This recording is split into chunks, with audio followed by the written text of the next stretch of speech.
Well, hello and welcome, everyone. I'm Laura Brandenburg from Bridging the Gap, and today we have a super exciting panel called How Business Analysts Add Value, and we are accompanied by three amazing business analysts, and I'm going to let them each introduce themselves in just a minute.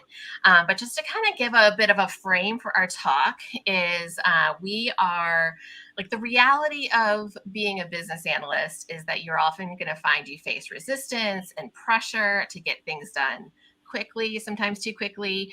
But we know that to be effective and gain credibility, like you need to be really clear on the value you provide. Like, why are we using the techniques that we're using? Why are we bringing these best practices to our organization? And so that's the topic I really wanted to dive into with our panel today.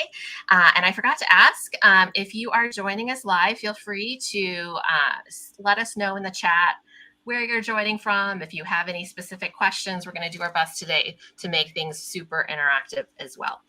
So today's panel is all about how to add value using specific techniques. And we are getting ready to host our next session of the Business Analyst Blueprint, where you can earn your ACBA. And all of our panelists today are ACBAs. So we're excited to hear from them about their experience, but really more specifically about how they have leveraged these techniques from their in the real world, on the job experiences to add value in your business analyst work. Okay, so that's enough for me for a minute here. I'm going to just invite you each to do a brief introduction to get us started. So, Andrea, I see you first. So we'll go Andrea, Euphemia, and then James. Go ahead. Awesome. Hi, I am Andrea Wilson. I am in North Florida. I live in North Florida. My background is in IT and education, and I currently work in the IT industry, but I do government work. So I have a lot of time spending time learning processes for our organization, and it spans the gamut from HR, budget, court practices. So I'm all over the place learning those businesses so that I can teach them about IT. And I just enjoy sharing with them my knowledge and taking what they've given me back so that we can build what they need.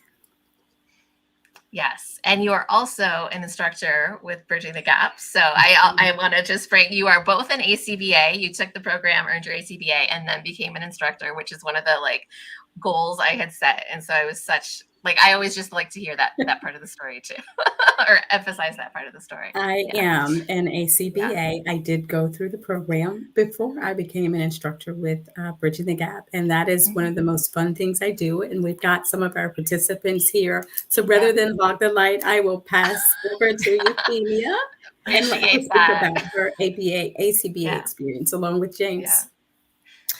Thank you, Andrea. My name is Euphemia Zaremba, and I am in Boise, Idaho, and I work for Micron Technologies. I have been in this whole information technology field for over close to 40 years. Okay, so and I would tell you my passion in all the different industries and jobs that I've had was business analysis. I believe that is core and foundational to every job. So, and what's great is I am always looking for the best techniques and tools to effectively communicate and drive change in an organization. So I am a senior BA in our global sales operations, and had a wonderful opportunity to focus on our internal process efficiencies in our sales operations, because there's a lot to do there. So I've been enjoying it as well. And I'm also a recent ACBA. I should have put that on the end of my title, on my name, Andrea. But yes, I am happy and proud to be an ACBA. Yes, congratulations. We were talking before we got started about how you and James are kind of our star participants from the last couple of sessions, very actively involved in the program. So James, for you, do you want to tell us a little bit about your business analysis career? Yeah, no problem. Yeah. Hi guys, my name is James Dean. I'm based in Ireland, in Dublin. So I recently just I achieved my ACBA, which is fantastic because it's been a roller coaster of a journey, but it's been great. To me, the main thing has been kind of validating kind of the techniques that I've been using, but also learning and leveraging other techniques that I can now have the confidence of training other employees within my organization, and also just showing them kind of the best practices to say, hey, like this is kind of like what you do, or this is how you approach things. And especially like the last kind of module where it's the BA Essentials, it gives you that kind of 8-step success. It gives you more of a guide, and it shows you exactly kind of how you should kind of approach a project, and kind of what questions you should ask, who you should include, all of that kind of thing. I've been working as a business analyst for 6 years now, in kind of different industries. So I started off at the corporate business registries, and then went to life sciences, and now I'm in the energy industry. So completely different. It's been really, really cool. What I love most about being a business analyst is that there's always value there. There's always things to learn, new techniques, new skills, and I like learning the kind of the core skills and the techniques that you can use or leverage within any industry. I do know that some business analysts do kind of specialize within a particular industry, but I really like that you can take like the core skills and the core techniques from the Blueprint program, and you can utilize them within any industry.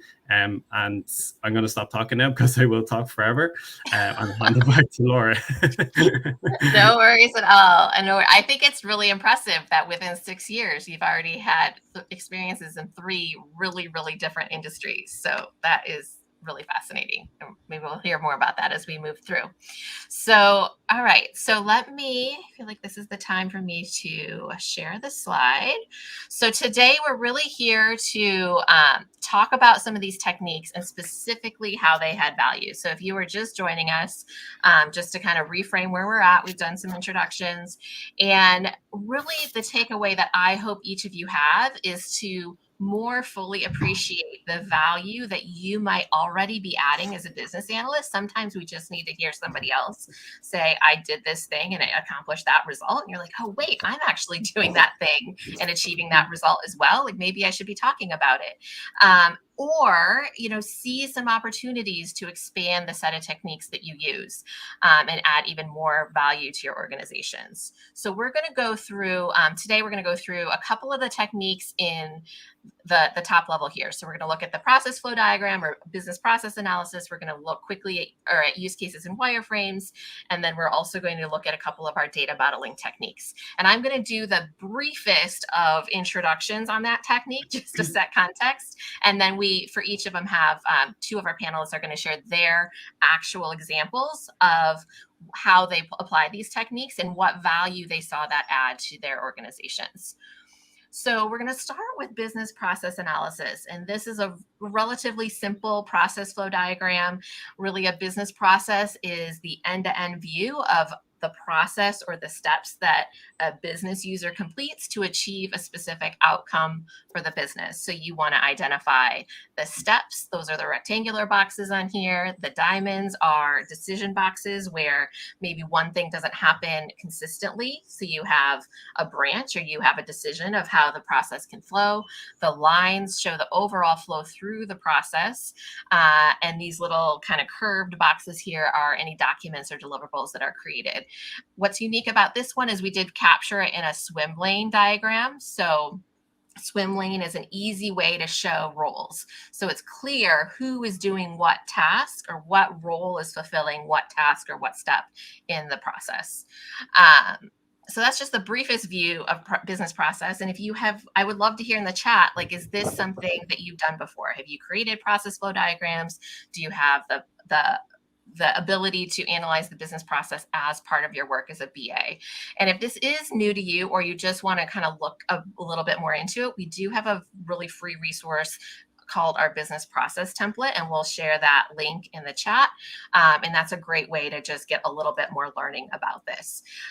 As a high level, what I see is business process modeling helps you identify inefficiencies, right? So find gaps, find more cost-effective solutions, and really ensure that you're building solutions that benefit the business. Sometimes we want to jump right into those software requirements, right? So stopping at the business process really helps that. But I want to hear from some specific examples from our panelists. So Andrea, do you want to get us started? Do you have a specific business process in mind that you'd like to share? I do. Let's see. I worked in the housing industry for a little while. And one of the things that we had to do was have this quarterly meeting. And there were a lot of inputs that went into this meeting. There was a lot of preparation. So there were a lot of steps. It sounds really easy to say we're having this meeting. The goal was to bring together the residents from low-income communities with services and opportunities for them to become self-sufficient. So this quarterly meeting was a meeting of all of the different organizations that offered services for these people. And we needed to bring them together quarterly so we could kind of plan what kind of activities that they were available, streamline the resources and ability to contact with these people. And then also you had residents that didn't have the opportunity to travel to many places, maybe just across town. So one of the things that we did for the preparation was to ensure that we knew who needed to be contacted, when this needed to occur. And we had several people that were working on the process. So you'd think that this would be a bang up thing, right? Sounds really easy. And it wasn't. So sometimes you'd end up with the meeting occurring. There were resources or organizations that were not present. They did not know it was happening. And so then you end up sometimes with a bit of hurt feelings, but more importantly, the overarching goal of getting the residents connected with those resources was not occurring effectively. So the first thing we did, as Laura mentioned, was correcting any inefficiencies, right? And you guys have been here, you talk to the folks involved and you get in and you say, what is going on? Tell me how you're doing this. And if you've got multiple people, as this was, working in silos, there's no communication. There's no communication. Miscommunication. Folks were working from their own notes. Were the notes up to date? Not always. They were working from their own contact list. And sometimes it was as much as who was there the last time? What do I remember? And we know that can kind of run us short, right? We don't have it documented. There was not a documented process for doing this. So in step that process flow diagram, we figure out what are the steps. Let's talk with these folks. What do you need to do? We got our sticky notes together, wrote out what the different steps were. Importantly, what are the inputs? What are the inputs for this? You've got to ask that question. And then what are the outputs? Are there desired outputs for this? And another thing folks tend to forget about is, are there any business rules? So you've got your list. Is it up to date? Is there a better way to handle this list? Is it a community list? Where is it listed? Who needs access to it? And is it available when they need it? What are the timelines? And the business rule behind that, what do you need to have done before James or Euphemia can do their steps, right? So now we're looking at business rules. And those are the things that we had to do to get this process out, diagrammed and outlined, and really do a technical write-up of this process so that we can walk through it and then execute efficiently and meet our goal. And that's what we ended up doing. So now we've connected more residents with resources. We've got more opportunities for success and bigger opportunities for families to become sufficient. That's amazing, Andrea. And one of the things that really, a couple of things stuck out to me as you were sharing that, but like we can get so focused as BAs, like on that deliverable, right? Like the creation of the process model. But like what was probably just as, if not more important, was all the collaboration you had with all of these people, right? And was it actually a technology solution that ended up solving the problem, or was it just a process update?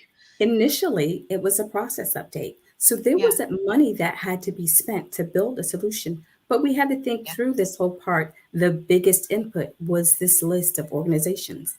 It needed to be updated. It had to be called regularly. So that's something that you can use technology for, but that's technology that was already owned, right? So we could reach in and say, let's take advantage of something we already have and find a way to use it for this process. So a lot of times technology is a technical solution. Creating software might not be what you need. And that's something that you can observe up front, as opposed to saying, okay, let's go out and buy a tool that will schedule this meeting and do all of that.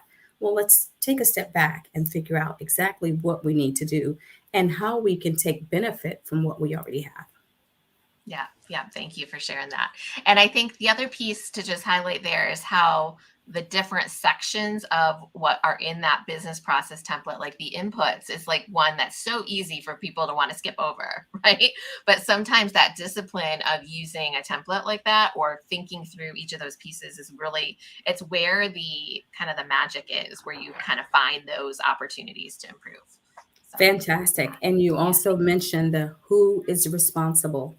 Who's going to do yes. this, right? So it might not be on your process flow diagram. You can do a diagram that has swim lanes, but also know that you really need to know ahead of time who's responsible so that everybody's executing with fidelity and they are meeting the timelines they need to meet so that the process can flow as it should.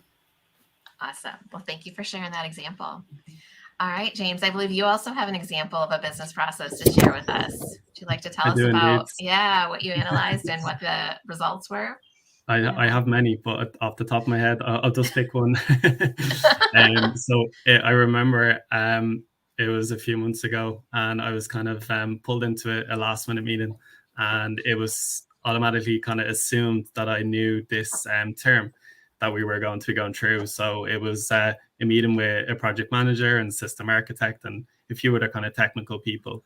There wasn't anyone kind of business oriented or from the business side that could kind of give an explanation of kind of why we're doing this particular project. Anyway, out of that, we came across, or we eventually got to the point where we actually identified what the business process was. So there was a lot of kind of preparation on my side where I had to first understand, okay, we're looking at this. We had this frequency plan schedule process. So in the energy industry, there's different customer assets, like say a battery. It has to respond at different frequencies. So it has to do different things based off different frequency levels. That's at a high level. I won't go into the technical parts, but that's kind of at a high level what it needs to do. So there was this whole frequency plan schedule that needed to be implemented within the system in order for the customer asset to do this. Now, this was an existing process. So on some projects I've been on where we've identified new business processes that we need to implement, and there's a separate kind of approach we take there. But for this particular one, it was really identifying, okay, who are my users? Like who actually use this process or who needs to use this process? And what way does it currently work today, and what way do we want to work in the future? So what's our current state and what's our future state? And that's always my first step. Because I always explain to people, like, if you don't know how something works today, then how do you know where the gaps are, where the inefficiencies are, where the bottlenecks are, all the different steps that are involved, or all the different tasks or inputs, outputs, all that kind of stuff. So what we did was just arrange kind of a discovery session where we, once we had identified the particular stakeholders who were involved in that particular process, we just started talking about it. So we literally just said, okay, what is this process? Like, what's the purpose? You know, why is it used? Kind of why is it of value to the company? And I feel a lot of the time, some people will kind of jump into like solution mode without understanding the why behind things. A lot of people, some people get frustrated when I ask why a lot of the time, but I phrase it in different ways to just make it a bit more kind of like, oh, I'm not going to be challenging or difficult, but we do want to understand, okay, how does this business process work and where are the bottlenecks? So where are the inefficiencies? So when we mapped out all of the different steps involved, we identified the different actors. So whether they were users or systems, we identified the flow. So first of all, we went through kind of the happy path. So what are the main steps that need to be carried out within the process in order to achieve this particular business goal? And then we looked at, okay, what can happen in this process? So what are the different ways that you can achieve this particular goal? Or what are the things that can go wrong? Is there different roles, or like Andrea said, different roles or responsibilities involved? Are there other users from a different process that have an input into this particular process? Like, how does the process start? How does it end? All of these different things. So it was really, it was nice to see, because a lot of the time people don't really, sometimes they jump straight to solution mode and they don't want to engage with the people who want to use the process or who are going to use it. And they just end up kind of developing something, throwing it over the wall, and then just giving it to users. And some users, they mightn't be kind of, they mightn't speak up about it, and they might just kind of accept it and say, oh, the development team must be under pressure, and they just, this is what they could do. Where I've taken a step further, and like, you have to engage with the people who are going to be using that process to make it work for them, because at the end of the day, if they can't use that particular solution, whether it's system or a manual process, it's just not going to be of any value to anyone. And I don't think it's good for a business analyst to kind of step back and say, oh, well, it's fine, you know, they have something, they have some sort of solution, but if it's not valuable to them, then it's kind of like, it doesn't really make sense. But we found like there was a lot of inefficiencies, and like some tasks were taking like over an hour to complete. And there was a lot of kind of tasks thrown in that didn't really make sense to the users themselves when we were talking about them. So only by mapping out and modeling that process and actually having a conversation, like just like we are here, it was easier to pinpoint the pain points and the challenges to say, okay, that's where we need to focus. And then we looked at, okay, how long does this particular task take? If this one takes, say, 5 minutes, okay, is it really of much value if we prioritize that over this one that takes an hour? So it led to those kind of discussions. But overall, it ended up being, if we kind of automated a few of the steps within the process, then it actually sped up the process, and it enabled a lot of value to the user. And one of the comments that we got when we did deliver the solution was it was significantly better. And just based off like those few discussions that we've had, and there was some solution kind of design and the wireframes, which we'll get into at a later stage. But it shows how much value then it is just by having that simple engagement, communication, collaboration overall. Yeah, thank you for that, James. And I think we're going to move right into the use cases and wireframes. But one thing I just want to highlight about for everybody listening in, you know, you were brought into a room with the technologists and they were asking you, right? And sometimes we have that temptation of like, oh, I need to have the answers, right? And instead of having the answers, you discover the answers. And there's a lot of confirmation of that in the chat that I'm seeing too, that, you know, this is the value that the BA has. It's not having the answers. It's the ability to discover the answers and really get the business buy-in. And at the exactly. end, and I think as well, and a lot of people think that business analysts, like you said, do have all the answers, and it shouldn't be that perception. Like, I've been on so many different projects in so many different industries, and I always kind of, if I hear a term, I always ask, what is it? And I remember there was one time where it's like, oh, you've been working in the company for so long, you should know what this is, or you should know how this works. And I'm like, well, no, why should I? Because business analysts were always terminology too. Yes. We're always learning like new systems, new processes. We're meeting different people. Like, so it shouldn't be a case that we're like a subject matter experts. We identify the people who are those experts to help us do our job. Yeah, awesome. Thank you. All right, so we're going to shift gears here and talk a little bit more about the soft. So we talked about the business level requirements and the kind of value that those add. We're now going to shift to use cases and wireframes. And so this is actually module 2 of the business analyst blueprint, where we teach use cases, wireframes, as well as user stories and building a product backlog and how you actually verify that the use case is what you want or represents what the business user wants. And essentially the wireframe that you're seeing here is this visual representation of the screen and what it could look like, not necessarily what it will look like. And then the use case is a structured textual document that walks you through an analytical thinking process to really get clear on how the user interacts with the system. And one of the first questions we always get is like, do I need to be technical to do this kinds of requirements? And it is not about knowing how it's coded. It's not about being able to build it. It is about being able to be really specific about what the functional requirements are, what the software needs to do, what the user would perceive if you were like interacting with that system. And it's in that specificity that you can really help get people on the same page. So I'm going to go ahead, and Euphemia is up next, and she was gracious enough to actually share an example with us. So yeah, I'm going to switch a layout. Oh, I didn't mean to make it me. Let's see. Paula, I might need your help here. Nope, there we go. Okay, Euphemia, I'm going to go ahead and leave it as it is and allow you to share a little bit about your example and also just your experience using some of these techniques to add value in your organization. Yes, thank you so much. So this is my favorite part of the discovery, is using visual aid along with use cases to really facilitate the discussion and the collaboration that's needed between our business stakeholders, first to help them understand the new day in a life design idea, as well as with the technology stakeholders, so they can understand the perspectives from the user experience.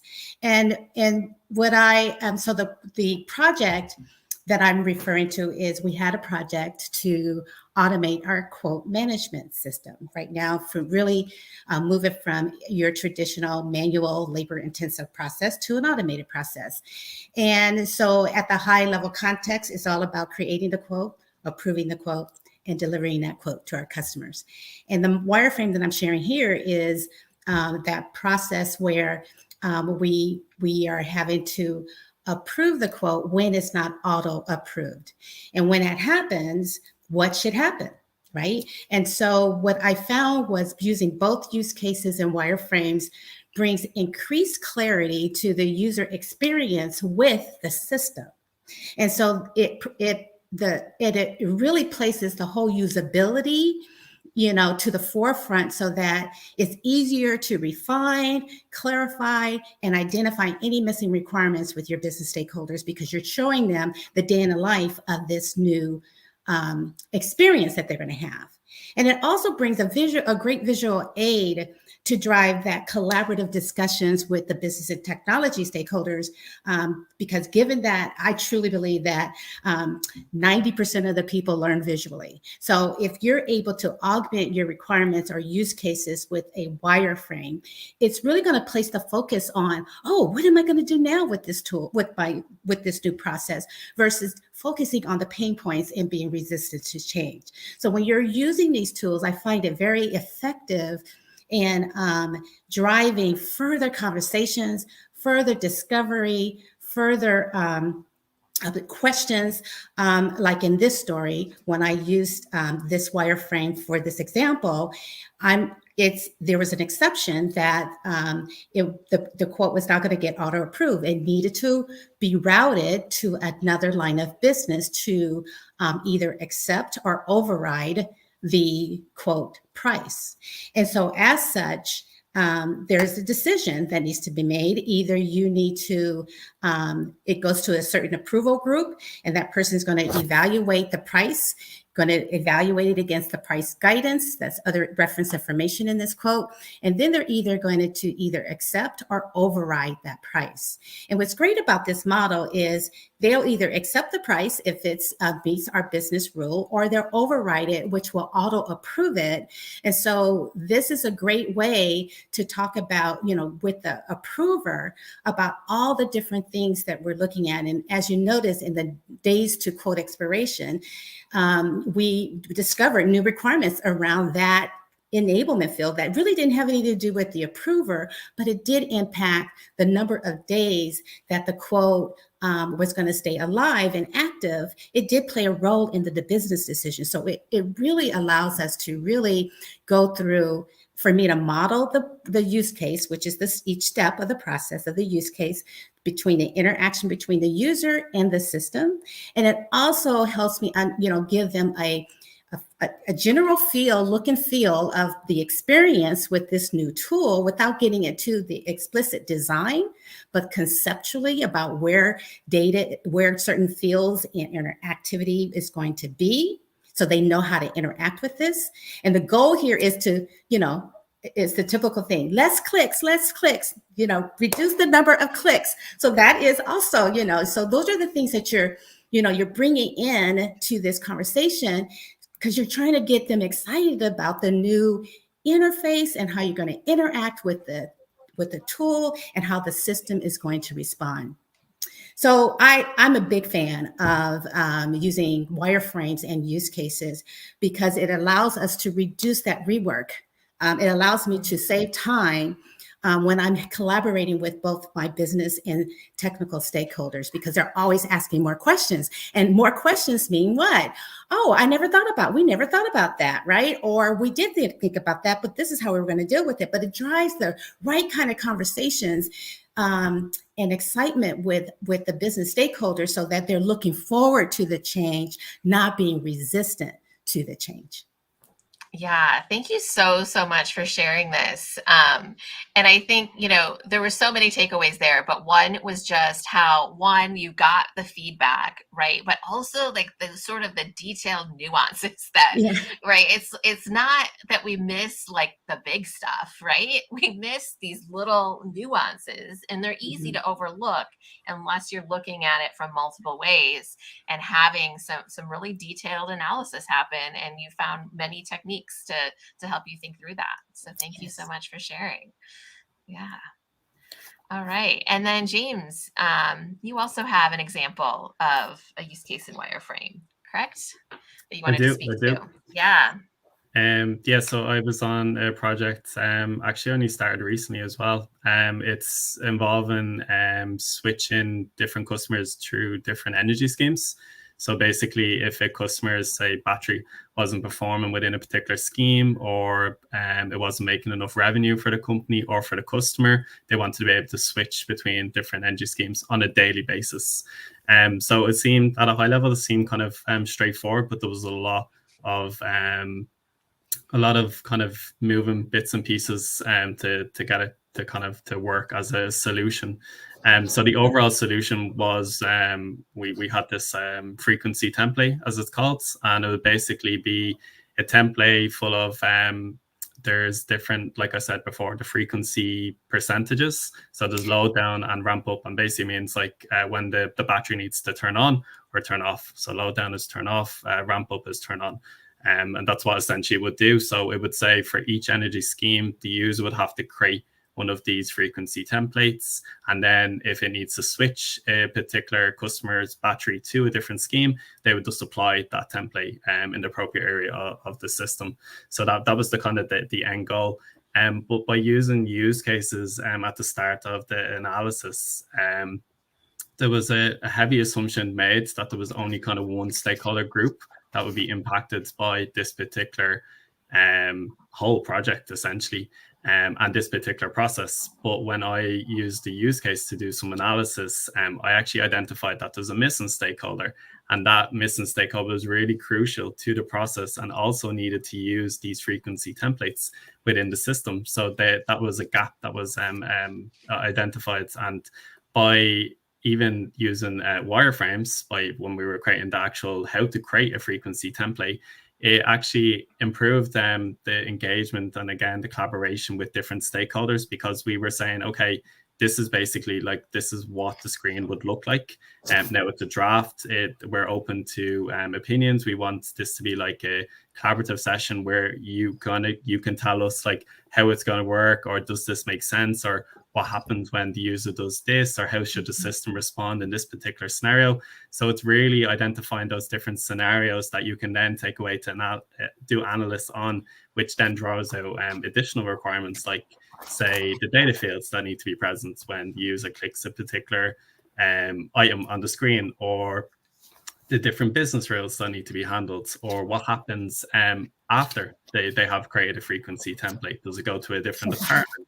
Okay, that also leads to another business process. So we need to engage with that separate stakeholder. So there's so much value with use cases and wireframe. I love them. I use them nearly practically on every single project. Even when they can't be used, I try to see what way, even to just kind of get some feedback. Because a lot of time, even to try get feedback on requirements, some people kind of use like big design documents or big these mad lengthy documents, and it's not the best, because people, they don't want to read like a 40-page document. They don't want to look at like a load of kind of use cases together. So if you take the different steps, like what the user does, show the wireframe, then what the system does, and if you're shown a step by step, it's much easier for the people that are in that meeting to visualize, oh, hey, this is how it's going to work. This is what it's going to look like. Oh no, that doesn't make sense. That doesn't really that we won't need that, or that doesn't make sense in this particular scenario, or what about this? Have you thought about this? What will happen when I do this? So it brings up all those kind of conversations and discussions in anything. Even there the other day, I was using use case and analysis, and we were going through different wireframes that there was an assumption again made that we needed this existing functionality in the system because it's already there.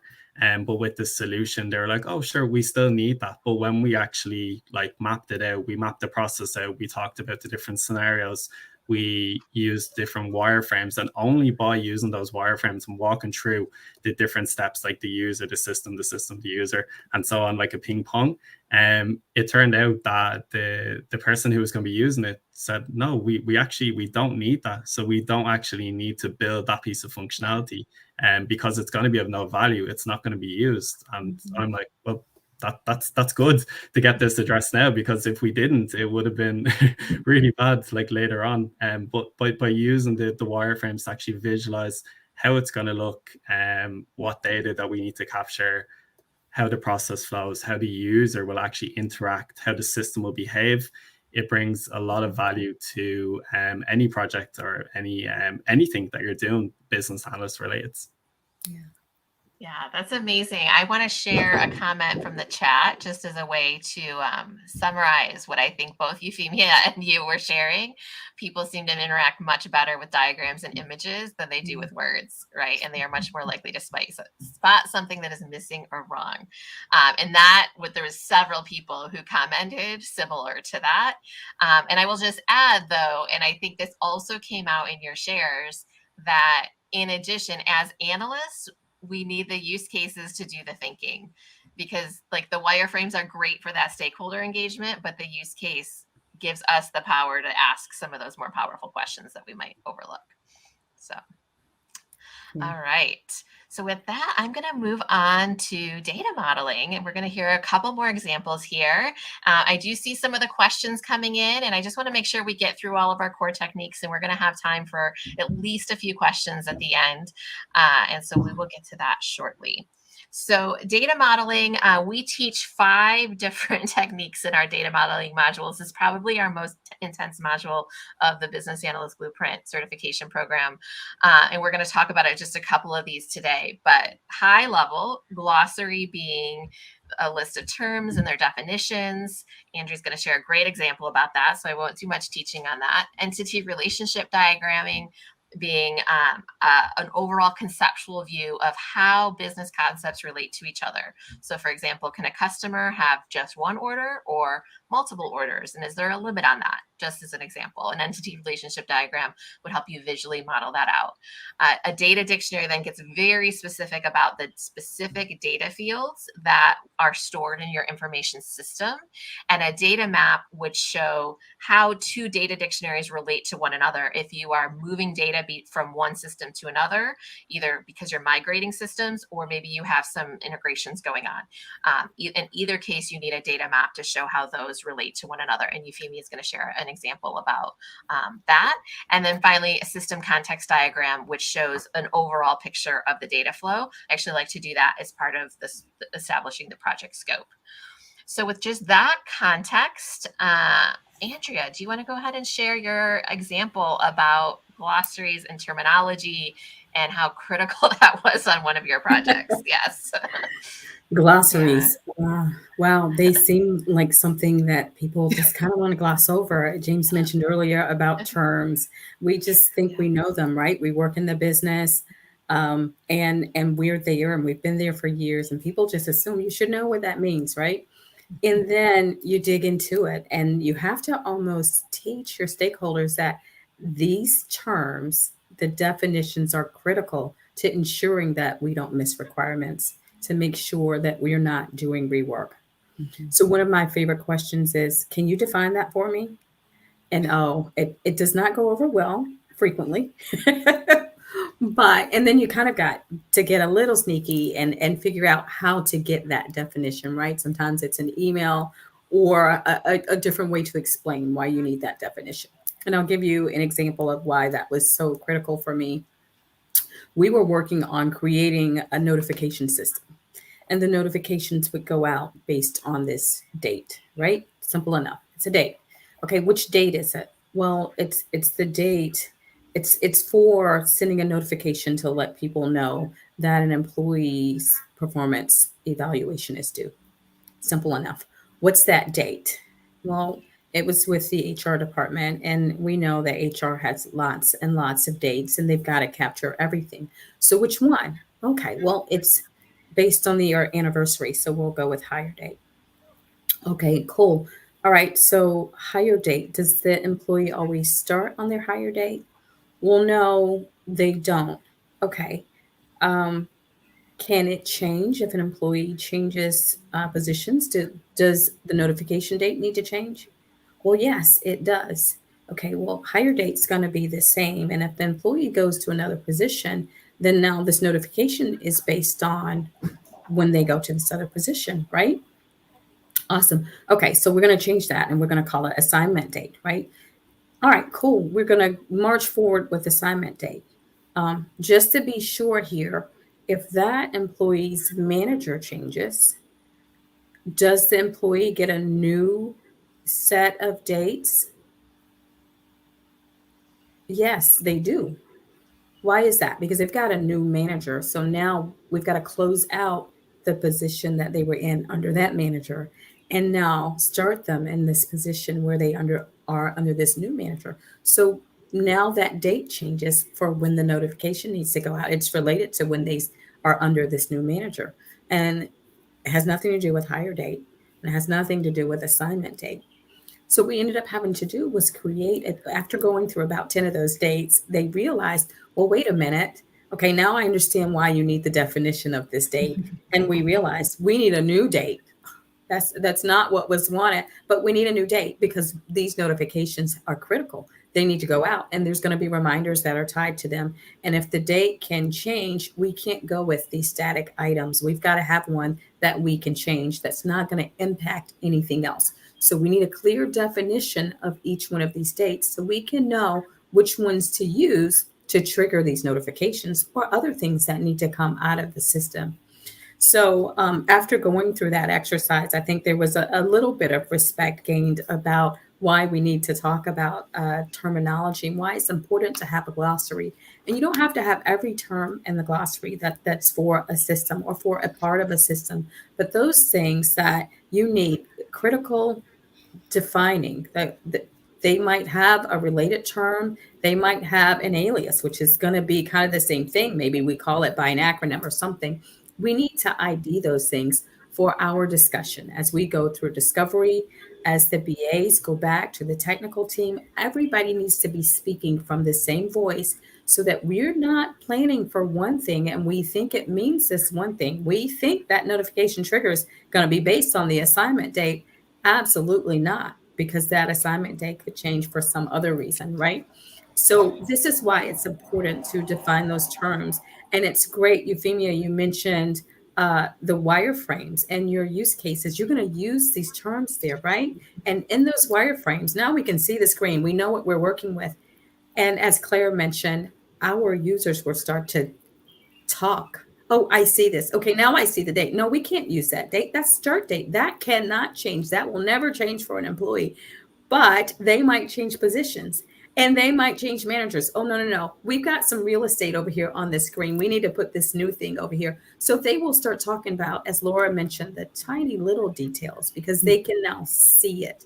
But that glossary is going to be critical for your systems and your projects so that you can be clear that everybody's speaking from the same voice about each piece of data. Very cool. I have lots of reflections I could share, but I'm going to share Thurman's. Andrea's doing a great example of asking the right questions. It's all about being curious and about being clear. And yeah, I've heard you share that example before. And when I think about it, I'm like, if you had not asked those questions, like what would have happened, right? You would have had this solution in production based on the wrong date. It would have not worked, right? And then you would have been reworking and backtracking. So it's just so essential. Emails everywhere, right? Those notifications going out. And can you think of your high level managers getting these random emails and there's not actually an action they need to do because it's the wrong date? Oh my goodness. I don't want that responsibility, because it will come back to the IT people. You guys mentioned something earlier, and I think it's important to talk about this. As you get your users involved, the more involved they are, the more accepting they are to this change, and they become champions of what is their software. They become owners of this, and they want it to work, and they start to learn how to use it before it's even developed. And having that in place allows them that opportunity to engage and start to learn about this new thing or this changed thing, and they take some ownership of it and some pride in having it. Awesome. Thank you so much, Andrea. And so, Euphemia, you wanted to bring us into like more of a data mapping challenge. So you want to share your example? Yes, but being a fan. You were in the weeds of those nuances too. It was so important. Not only that, but a big fan of the data glossary, because again, just to expand and agree with Andrea, is that I live in a world where acronym is a language, and our data glossary was an acronym. It was the definition of the acronym, not a definition of the noun of what it is doing and what it's used for, and which I learned through ACBA on how to write better data glossaries. But alongside that data glossary is the data map. So where data is the lifeblood of the business, it resides everywhere in every line of business. So mapping the inputs and outputs and discovering the real data source, I thought was going to be easy peasy, but not so much. It is very challenging because so we're during UAT of our quote management tool, we discovered that we were having some missing data in certain key fields. And we're like, but we did a data map. So obviously we go back to the data map tool, and we discovered that so when you live in a world of data is everywhere in every line of business is taking that data, stitching it, creating a new version of that data, and it becomes the source in their perception of the data. And so, will the real data source please stand up has been the lesson learned here, is because while we were mapping it to a report that was fed by the source, there was some latency issues, and then there were some, and then when the master data really changes, it doesn't send you all that data through a reporting tool. So the big lessons learned here is that data map helped me discover that I did have the wrong data source, and we discovered that we had data latency issues, because why would there be a data latency? Why would my data be blank here? And I would say that referencing that data map helped us discover the root cause of why we were having this missing data, and it helped us identify that where latency was, we fixed the latency problem was okay, but refreshing of that information was also problematic. And so we decided, we shouldn't be using reporting tools as our data source. We should be going back to the master data, because that's where all the maintenance and management and change happens. And so that way, when we are linking it to the right source, then naturally, the right data will start populating where it's supposed to be. So I will tell you, I'm a big fan now of data mapping, but also not listening necessarily to my business stakeholders, because it's their point of view of where they think the data is, because they use it. They go to this reporting tool and they're using it, right? And they really don't know the source of it. But it's a big lesson learned for me as a business analyst to dig deeper. Follow the source of the data, verify that data is the actual source, and then work with the master data of that source, so that any changes is part of my natural procedures, right? Change procedures, because when data change, my process needs to know about that change, and I need to make sure I am proactively managing that change, and for my administrators who are responsible for certain things of that process. So big fan of the data map.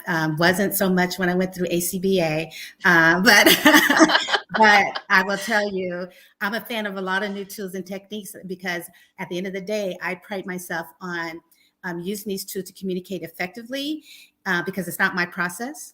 I'm facilitating I'm the facilitator of the process, and I pride myself in creating requirements that are executable by my IT team. So I do track how many times they come to me for clarification, because I use that as a personal development to say, okay, how could I have done that differently? Or how could I have communicated that differently? Because at the end of the day, it's all about, my job is to make sure I'm enabling people to do their job more effectively, which is my business stakeholders.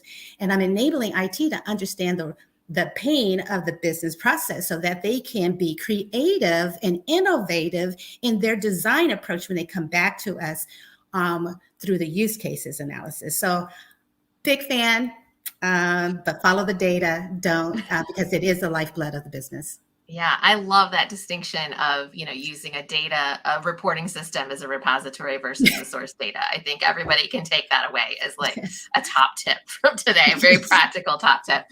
So we have a few minutes here for questions, and I just want to thank you all. These shares and examples are I think it's just so awesome to hear real world, on the job, what are BAs doing today? How are they using these techniques? So thank you so much for opening up and sharing your experiences and your examples. If you have a question, feel free to get it into the chat. I'm going to pull up one from way earlier that I really stood out to me and I want to get started with, and then I'll look and see what is coming in more recently. So Claire had asked, I analyzed an end-to-end order-to-cash type process that spanned multiple departments, and I found it difficult to break down such a complex diagram and use swim lanes to split it. Any tips? Anybody have a sense that anybody want to jump in on this one? I can jump in a little bit because I did a quote to order process. Okay, so that spanned 3 different lines of business: our pricing, our sales ops, and our order management system. And I will tell you, swim laning was a big help because it helped delineate who was responsible within a given process. That's the big key. And so then you're chunking the process. So, and you're only talking to those stakeholders who are responsible for and accountable for doing the work.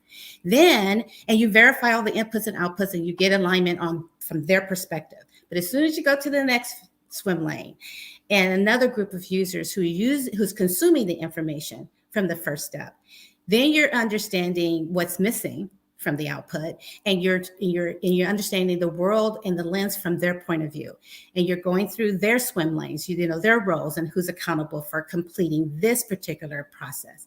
And then when it gets to the order, now my quote is done, and now order comes through. Now what happens? So again, it does allow you to still use the same tool, but chunk it up based on my role. My recommendation is chunk it by the user who is accountable in the process, and keep only those folks initially, in your discovery, making sure you understand their point of view. But when you bring everybody together in the same room, that's where the real discovery happens, because it's all the aha. Oh, I didn't know you had to do that. Well, you don't have to do that because I'm doing that over here too. So it's phases, because again, I will tell you, how many times have I changed my workflow diagram? How many versions of a workflow diagram do I have? Infinite, ladies and gentlemen. It is a living entity of its own, but it also is exciting because when people visually, again, that visual effect, when they see that, they get engaged. Yes. Very good answer. Does anybody have something they want to add to that? Or I've got another question to pull up if not. Yeah, I think it's really important to kind of identify at a high level what you're trying to achieve first, look at the steps involved, and maybe one of those steps could be like a separate process in itself. Yeah. I've had that experience with like a trading project that I've been on, and we kind of mapped out the whole end-to-end process, and we found like it just wasn't visually clear on the screen. It was like massive. But when we done some analysis, we actually identified that, hey, there's actually like 5 or 6 processes going on within this one diagram. So by being specific to each kind of business process goal, it will help you, like Euphemia said, break it down, chunk it into different pieces so that you can individually analyze each business process. Awesome. One of the pieces to that, I think that goes along well with this is one of the things we do in the Blueprint program is to visit how to make a sizable chunk, right? Okay. So that is something that is key and discussed in the ACBA program. And I want to make sure that we talk about that and highlight that. But yes, bringing it down, chunking it, and finding manageable pieces. If it doesn't fit on one page, we can probably break this thing down. And definitely, Claire, take some time to think that through. As you talk with each work unit, there will probably be an infinite number of smaller things that can go into smaller sub-process as well. Yes. Awesome. And one other question, I just lost it here. Oh, here we go. So Jessica asked, what wireframing tools do you recommend? I know in the course we show Balsamic as samples. That also came up in the chat, but does anybody else have another favorite tool that maybe so they could recommend to the people on here? Are you all Balsamic users? No, I'm not, but I'm a Visio and a PowerPoint queen. Okay, so you saw the one that I created was a PowerPoint visual, where I didn't want to change people's perception of, I didn't want them getting into the actual design of the quote tool that existed, and get all that stuff in the way, but I wanted to draw the eye to where their interaction was going to be. And so I highlighted in red, okay, there's a lot of stuff on this screen, in this interface, but where you're going to interact with is here. So I try to focus again on my interaction, the system response. Your interaction, the system response. And I think it's important to use the best tool. I mean, even handwriting diagram, even getting up on a whiteboard is just as effective. But I love PowerPoint because it allows me to bring in the color and the theatrics and the, sticky notes about, sticky notes, I have a question here, that kind of thing. It also demonstrates that it's not complete. This is a workshop where we're all going to be engaged and we're going to be talking about, your activity and the system response activity. Very cool. All right. Helen is also saying things like Lucidchart and Visio. And I just love that you use PowerPoint to do that. Because sometimes, people can have this idea that the tech is the problem, right? I don't have the right tech, so I can't do whatever this job requirement is. And there's always a way. And it's about finding a tool set that really works well for you. Mm-hmm. So do not underestimate Word, whiteboards, and a pinch. Do not underestimate pencil and paper. Yes. You can make it happen. Yes. And Andrea, I believe, I don't know if you've personally seen one, but we have historically had a few people who submitted work samples for the Blueprint that were hand drawn. Absolutely. We accept that as long as it's clear. You have to have good handwriting. Absolutely. It works. It does. All right, so we've got just a couple minutes to wrap it up. I would love to I didn't prepare you for this, I apologize, but I would love to do just a final takeaway from each of you that you'd like to share.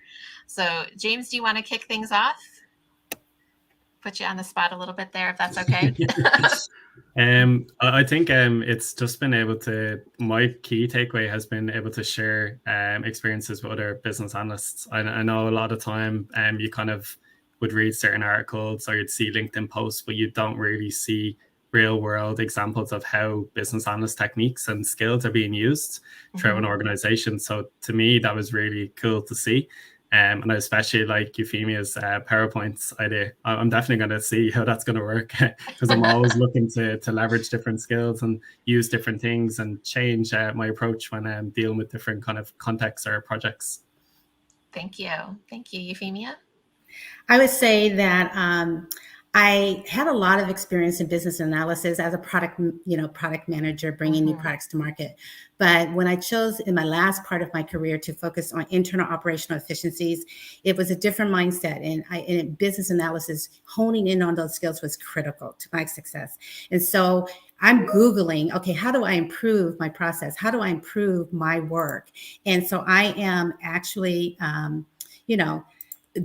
I discovered Bridging the Gap. And as a result, I became a big follower. And as a result, I'm sitting here thinking, okay, are my skills relevant in today's volatile market? And when I answered the question truthfully and honestly, I said no. And so I think it's important for us to always make sure that our skills are relevant, regardless of what's going on, because I will tell you, I will be able to use these tools and techniques regardless of change, regardless of what happens. And I think it's important for us as business analysts to balance our technical skills with our soft skills, because this business, being a business analyst and dealing with people who really don't like what they're doing, is an emotional toll on you. And I think we have to put on our empathetic hat on, and to agree with them and not disagree, but agree and relate with them, because it's important for us to listen, be active listeners. And so I would say this class has definitely increased my confidence. And I will tell you, and it increased my boldness, especially my ability to facilitate and make sure that I am bringing my business and technical stakeholders along. Thank you. And I just realized, Paula, who's organizing things behind the scenes for us, I believe we're supposed to share some closing slides. So maybe we can do that as Andrea is sharing her takeaway too. Yes, thank you. Awesome.